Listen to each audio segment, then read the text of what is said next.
안녕하세요. 네, 안녕하세요. 이번 2021년도 1학기 인사원 강의를 맡으셔서 제가 네. 몇 가지 질문을 드리고자 이렇게 찾아왔습니다. 네. 첫 번째로 이번 인사원 강의 제목이 휴머니즘의 외부 혹은 타자성의 자연학이라는 주제를 맡으셨는데, 그 타자성이라는 말이 저희한테 이제는 익숙한 만큼 또 자연학은 아직은 많이 낯선 개념인 것 같은데, 혹시 타자성의 자연학에 대해서 간략하게 설명해 주실 수 있나요? 네. 뭐 익숙한 것하고 낯선 걸 잘 적절하게 잘 붙여서 제목을 잘 지었다는 뜻으로 들리는군요. 뭐 사실 뭐 타자성, 그 레비나스가 이제 타자라는 개념을 이렇게 철학적으로 제시한 이후에 뭐 타자성의 사유는 뭐 여러 영역에서 이렇게 확대되고 영향력을 얻고 넓어져서 많이 익숙해졌죠. 근데 이제 레비나스의 경우에는 그 타자라고 하는 것을 뭐 고통받는 얼굴이란 말로 요약되는 그 인간들, 뭐 이런 이 인간들로 이렇게 제안을 했었고, 사실 그 타자성의 사유라고 하는 것들이 뭐 가령 뭐 이렇게 소수자나 뭐나 이런 걸로 할 때에도 많은 경우에는 인간의 범위를 크게 벗어나지 못했던 것 같아요. 근데 이제 그 타자가 왜 어째서 인간으로 제한되어야 되는가? 사실은 이 고통받는 얼굴보다 더 끔찍한 건, 더 난감한 거는 고통받는 표정조차도 인지되지 않는 그런 것들 아닌가. 가령 거의 고통받는 동물, 뭐 이렇게 아마 피터 싱어 같은 사람은 이런 걸 떠올릴 것이고, 사실 고통의 표정을 짓지도 않는 식물들은 어떤가. 이 피터 싱어조차도 식물들은 고통을 느끼지 않는다 이렇게 얘기를 했는데, 정말 그럴까? 살아있는 것인데. 그리고 꼭 고통을 짓지 않는다면 그들에 대해서는 무감해도 되는 것인가? 이런 질문들 같은 걸 던질 수 있겠죠. 그리고 심지어 뭐 생명사상을 얘기하는 사람들도 생명의 소중함 뭐 얘기하고 뭐 그 실험하는 거 비판하지만, 가령 그 이렇게 식물 가지고 실험하는 건 물론이고 이렇게 박테리아나 이런 거 가지고 실험하는 거에서는 아무 얘기도 하지 않거든요. 그것은 더 이상 생명이 아닌 것인가? 그런 게 아닐 텐데, 잊혀지고 생명에 대해서 얘기할 때조차도 잊혀지고 있는 것들이 있는 거죠. 사실 그런 점에서 타자성의 사유는 사실 인간을 넘어서 자연학으로 인간 아닌 모든 것들로 확대돼야 된다라고 저는 생각을 하는 거고, 사물도 마찬가지라고 저는 생각을 합니다. 두 번째로 이번 강의 소개를 살펴보면 그 타자란 개념이 선생님 말씀하신 것처럼 단순히 주체에 대해 저항을 하거나 아니면 주체에 넘어서 있는 것을 넘어서 오히려 그것들이 어떤 힘을 가지고 그걸 통해서 주체의 사유 안으로 밀고 들어온다는 느낌을 많이 받았는데, 그렇다면 이 사유의 방향 자체가 타자에서 주체로의 방향 전환으로 이해해도 될까요? 주체에서 타자로. 예.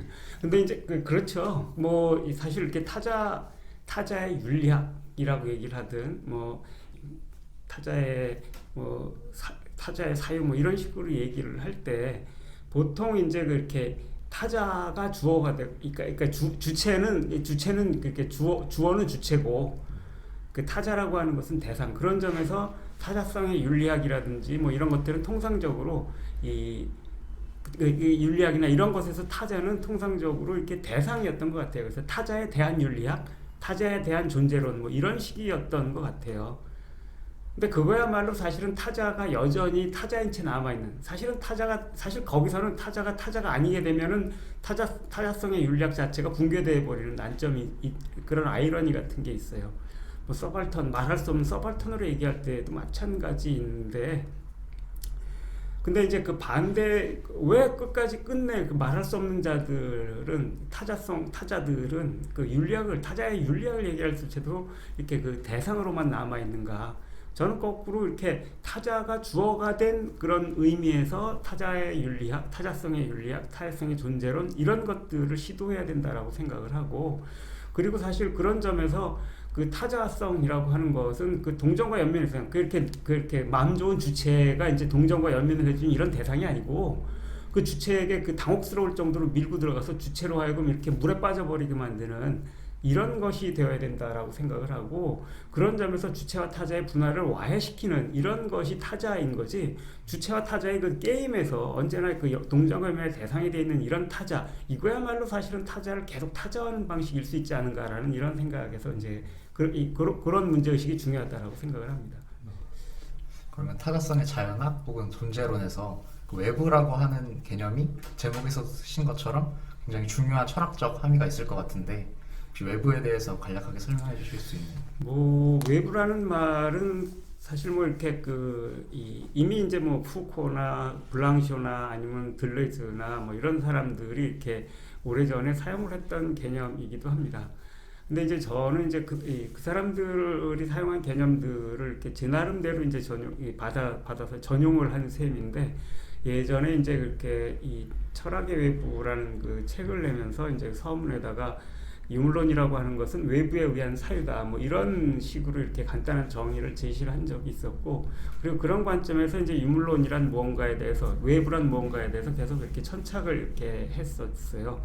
그래서 뭐 이렇게 외부 사유의 정치학이란 제목으로 책을 냈는데, 거기서 다루는 건 그야말로 이제 외부성의 유물론이라고 명명할 수는 이런 건데, 그 외부라고 하는 것은 유물론적인 의미에서 제가 이해하는 건 이제 유물론적인 의미에서 혹은 유물론을 정의해주는 외부인 건데, 그건 1차적으로는 생각 바깥에 있는 것, 사유의 외부, 혹은 감각 바깥에 있는 것, 다시 말해서 쉽게 표현하면 뜻하지 않은 것, 이런 것을 뜻하는 겁니다. 그리고 그렇기 때문에 뜻대로 되지 않기 때문에 뜻을 거기다 맞춰야 하는 것이고, 맞추기 위해서 뜻 자체가, 의식 자체가 혹은 생각 자체가, 감각 자체가 달라지게 만드는 그런 방식으로 의식과 감각이 밀고 들어오는 어떤 것들, 이런 거라고 생각이 들고, 사실 타자성이라고 하는 것이 중요한 것은 뭐 그런 외부성을 가동시키는 것, 그런 외부로 하여금 나를 포위하고 외부로 나를 이렇게 외부를 나에게 들이미는 것, 이런 것이라서 이제 중요하다라는 생각인데요. 그런 걸 그 외부라고 하는 것들은 이제 다양한 양상으로 이제 펼쳐질 수 있겠습니다. 그렇기는 한데 핵심적인 건 어쨌든 그런 점에서 이렇게 의식의 외부, 그 감각의 외부라는 것이고, 뜻대로 되지 않는 것. 사실 그래서 이제 유물론, 왜 그걸 굳이 유물론이라고 하는데, 관념론이라고 하는 것은 의식이 가지고 있는 힘의 전능성, 혹은 그 의식이 가지고 있는 주동성, 이런 것들의 그 근본적인 지위를 부여하는 건데, 그 의식이 더 이상 이렇게 어떻게 해볼 수 없는 그 바깥이라는 점에서 관념론과 대응되는 이 관념론과 대결하는 그런 지점들을 표시하는 거라는 생각이고, 뭐 그런 점에서 사실 뭐 이렇게 어떻게 보면 유물론 하면 물질성을 떠올리는 이런 낡은 습관들, 19세기적인 습관, 이런 것들을 벗어나서 유물론을 사유하는데도 굉장히 중요한 개념이라고 저는 생각을 합니다. 사실 탈인간 중심주의나 뭐 주체를 넘어서 사고하려는 시도들은 구조주의 이후로 명시적으로 많이 있어 왔잖아요. 방금 말씀해 주신 것처럼 레비나스나 뭐 푸코나 블랑쇼, 들레즈 이런 철학자들이 다 그런 것들을 명시적으로 사유하려고 했던 것 같은데, 그런 철학의 흐름들과는 또 어떻게 이어지고 갈라질까요? 그러니까 뭐 아까 말씀드린 것처럼 이렇게 저는 뭐 이렇게 푸코나 들레즈, 블랑쇼를 되게 좋아하고, 그 사람들 책을 읽으면서 이제 많이 배웠고, 외부라는 개념도 이제 그 사람들에게서 이렇게 따다 쓴 거죠. 그런 점에서 그런 그 문제의식의 연장선상에 있다라고 생각이 됩니다. 근데 저는 또한 다른 한편에서는 한때 레닌주의자였고, 그래서 이제 뭐 이렇게 이 막스주의나 심지어 레닌의 사상의 영향, 이런 것들 속에서 이제 생각하고 활동하고 뭐 이랬던 과거의 경험이 있고, 사회주의 붕괴라고 하는 그런 어떻게 보면은 지금 들레즈식으로 표현을 하면 이제 일종의 초험적 경험이죠. 사유할 수 없는 것과 이렇게 전면적으로 부딪혀버린 이런 사태인 건데, 그것을 통해서 새로운 사유를 시작했기 때문에 그것을 이렇게 그냥 내던져 버리는 식으로 이렇게 떠나질 않았기 때문에, 그러니까 푸코나 들레즈하고 그런 불가능한 경험 속으로 이렇게 침몰해 버린 그 막스주의라고 하는 것은 저한테는 이제 분리될 수 없는 것이었어요.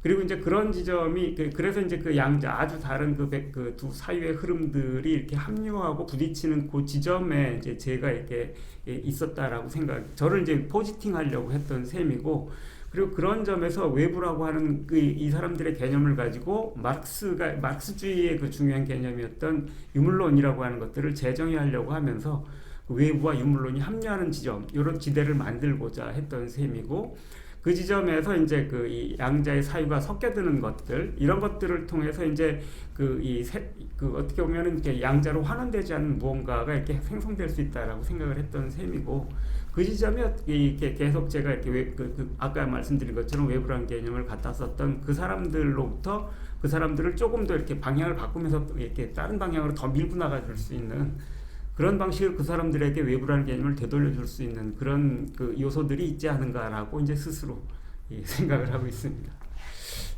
말씀해 주신 걸 들으니까 그 정리가 좀 많이 되는 것 같아요. 그러면 이번에는 반대로 요즘엔 또 사변적 실제론이나 신유물론 이런 흐름에서도 휴머니즘의 외부라고 하는 것, 아니면 사물의 힘 이런 것들을 또 많이 추구하고 있고 휴머니즘이라고 하는 것을 많이 폐기하려고 노력을 하고 있잖아요. 그런 흐름, 현재적인 흐름들과는 또 어떻게 대결하거나 또 이야기 나눌 수 있을까요? 사실 저는 뭐 이렇게 유행 따라 이렇게 읽고 쓰고 하는 것들을 그다지 좋아하는 편이 아니어서, 그러니까 유행하면 그냥 좀 뒀다가 그냥 유행하는 것들 뭐 쉽게 알 수 있는 것이기도 하고, 그 다음에 뭐 이렇게 많이들 하는 건데 꼭 나까지 해야 되냐 이런 생각도 있어서 잘 이렇게 관심을 두지 않는 편이에요. 그래서 사변적 실제론이나 신유물론 뭐 이런 것들이 뭐 이렇게 몇 년 전부터 이렇게 얘기될 때도 그냥 이렇게 그렇게 일삼아 들여다볼 생각을 별로 하지를 않았었어요. 그리고 저는 제 나름대로의 그런 아까 그런 문제의식들을 계속 이렇게 밀고 나가려고 했던 셈인 건데, 그러다 보니까 이제 또 어떤 식으로든 이제 특히 이제 신유물론의 경우에는 이제 들레지앵들이 되게 많잖아요. 그 사람들을 이렇게 어떤 식으로든지 만나게 됐던 것 같아요. 근데 이제 그래서 이제 조금 읽어본 셈이고, 그래서 사변적 실제론이라는 것도 뭔가 하고서 이렇게 읽어봤는데, 약간 저는 그 사람들 책을 보면서 이 과거로 약간 되돌아가는 두 가지 의미에서 과거로 되돌아가는 느낌이 있었어요. 가령 이렇게 사변적 실제론의 경우에는 그 메야수 책을 읽어봤는데, 그 사람은 하여튼 뭐 이렇게 약간 다른 그렇게 내용을 추가하기는 했지만, 그 사람 책을 읽으면서 이렇게 들었던 거는 끊임없이 이렇게 의식으로 해소되지 않는 물질성에 대한 강박적인 집착 같은 게 느껴졌고, 사실 그건 이제 레닌의 유물론과 경험비판론이라는 책을 읽으면 아주 이렇게 훨씬 더, 제가 보기에는 훨씬 더 이렇게 선명하고 설득력 있는 방식으로 서술되고 있는 거고, 사실 그거는 이제 엥겔스가 쓴 이렇게 포에르바흐와 독일 고전 철학의 종말이라고 하는 책에서 이렇게 연원하는 거고, 포에르바흐라는 이렇게 19세기 철학자를 거슬러 올라가는 그런 점에서 저로서는 굉장히 고풍스러운 얘기, 아주 냉정하게 얘기를 하면 낡은 얘기를 이렇게 더욱더 강박적인 형태로 이렇게 주장하고 있는 것 같아가지고서, 야, 이건 유물론, 옛날에 이렇게 유물론 대학 1학년 때 유물론 세미나 하면서 이렇게 하던 그런 얘기를 여기서 다시 이렇게 저명한 철학자의 책에서 보는구나라고 하면서 약간 이렇게 웃으면서 읽은 좀 씁쓸한 경험이 있어서, 하여튼 그런 식으로 읽어가지고 저로서는 그다지 뭐 탐탁치 않게 뭐 이런 얘기를 이렇게 새로운 것이냐 하고 있나라는 생각이 한편 들었어요.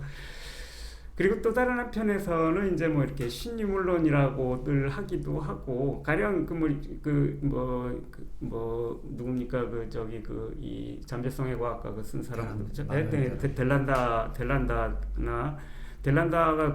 책 최근에 번역된 거 보니까 주로 배치에 관한 책이더라고. 뭐 그 다음에 이제 제임 베넷이 쓴 책에도 보니까 주로 그걸 이제 연결망을 다루는 이제 라뚜루 얘기랑 결합해서 그런 얘기를 하고 있는데, 그거는 저는 사실 이렇게 2002년인가 3년인가 이제 노마디즘이라는 책을 이렇게 썼었는데, 그 책의 제일 서장에서부터 이렇게 영장에서 제가 이렇게 핵심적으로 이렇게 강조하면서 책 전체를 이렇게 관통하는 중요 개념 중에 하나로 삼았던 게 이제 배치라는 개념이었고, 그래서 이제 제목을 배치의 역사 유물론 뭐 이런 식으로까지 이렇게 붙일 정도로 배치라는 개념을 통해서 아까 말했던 것처럼 둘레지적인 사유하고 막스적인 사유 이런 것들이 합류하는 지점을 저는 이렇게 찾았던 셈이에요. 그런 것이었던지라 이거 저로서는 이제 굉장히 그것도 꽤 오래된 과거로 2003년인가 그러니까 거의 17, 18년 전으로 이렇게 거슬러 올라가게 만들더라고요. 그리고 베넷이나 뭐 그 뒤에 이제 뭐 이렇게 그 사람들과는 약간 다르게 인류학자들 가운데서 이제 뭐 이렇게 지카스트루라든지 뭐 이런 사람들 그런 사람이 이제 얘기를 하는 존재론적 전회 뭐 이런 얘기들을 하기도 하는데, 그것도 이제 들레즈 아따리적인 맥락이 있는 것인데, 그걸 보면서 보니까 거꾸로 이제 저는 이렇게 이 불온한 것들의 존재론이라는 책하고 이렇게 굉장히 가까이 있는 책이라는 느낌이 들었어요.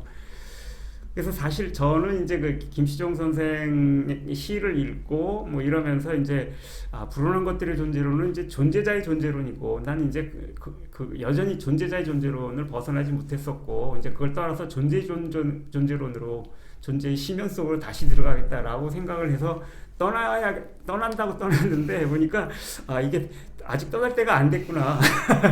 오히려 이렇게 되돌아가야 되는 건가 보구나라고 하는 생각이 들어서, 이건 그런 의미에서 참 백투더 퓨처 과거로 되돌아가게 만드는 그런 책이었던 것 같고, 뭐 기꺼이 되돌아가는 것도 괜찮겠다라는 생각이 들어서, 그런 맥락 속에서 어떻게 보면은 예전에 했던 작업들, 노마디즘에서부터 꼬뮌주의, 그 다음에 이제 이 불안한 것들에 대해서 꼬뮌주의도 이제 공동성과 평등성의 존재론이라는 부제를 달고 있는데, 그런 존재론적인 문제의식을 가지고 다뤘던 것들, 그런 것들하고 이제 존재론적 전회라고 하는 것들하고 굉장히 비슷하지 않습니까? 이제 그런 맥락에서 한번 연결해서 이렇게 다시 내 책을 다시 읽어보는 것도 좋겠다, 이런 생각이 들어서 이 프로그램 제일 뒤에다가 불안한 것들의 존재론을 이제 그런 맥락에서 한번 다시 읽자고 해서 이제 넣기도 했습니다. 이제 마지막 질문인데요. 그 휴머니즘의 인간 박이라고 하는 것이 요즘에는 철학자뿐만이 아니라 많은 일반 대중들한테도 관심사가 된 것 같아요. 처음에 말씀해 주신 것처럼 피터 싱어의 동물의 방 같은 책들이 요즘 많은 사람들한테 읽히고 있는 것을 보면 이게 어떤 시의성을 가진다고도 볼 수 있을 것 같은데, 이러한 시대적 관심에 대해서는 어떻게 생각하시나요?